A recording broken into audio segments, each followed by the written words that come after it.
കേരളത്തിന്റെ വടക്കൻ ജില്ലകൾ വേനലിന്റെ കനത്ത ചൂടിൽ കത്തിക്കൊണ്ടിരിക്കുമ്പോൾ ജലക്ഷാമം ഭീതിജനകമായ തലത്തിലേക്ക് ഉയർന്നിരിക്കുകയാണ്.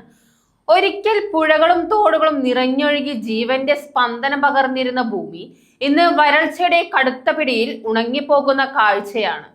പ്രത്യേകിച്ച് സംസ്ഥാനത്തെ ഏറ്റവും കൂടുതൽ പുഴകളുള്ള ജില്ലയായി അറിയപ്പെടുന്ന കാസർഗോഡ് ഇന്ന് ജലക്ഷാമത്തിന്റെ കടുത്ത പ്രതിസന്ധിയിലേക്ക് നീങ്ങുകയാണ്. വേനൽ ശക്തി പ്രാപിച്ചതോടെ ജില്ലയിലെ മിക്ക പുഴകളും ജലനിരപ്പ് കുത്തനെ താഴ്ന്നിരിക്കുകയാണ്. പല ഇടങ്ങളിലും നീരൊഴുക്ക് പൂർണ്ണമായും നിലച്ചിരിക്കുമ്പോൾ ചെറിയ പുഴകളും തോടുകളും പൂർണ്ണമായി വറ്റിയ നിലയിലാണ്.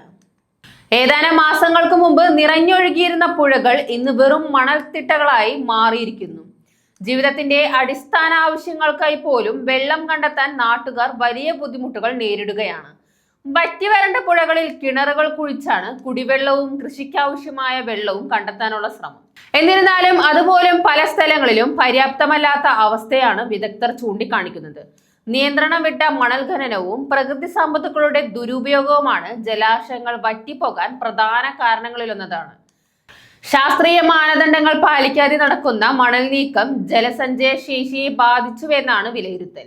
ഇതിനൊപ്പം തന്നെ ജില്ലയിലെ മിക്ക കിണറുകളിലും തോടുകളിലും ജലനിരപ്പ് അപകടകരമായ നിലയിലേക്ക് താഴ്ന്നിരിക്കുകയാണ്.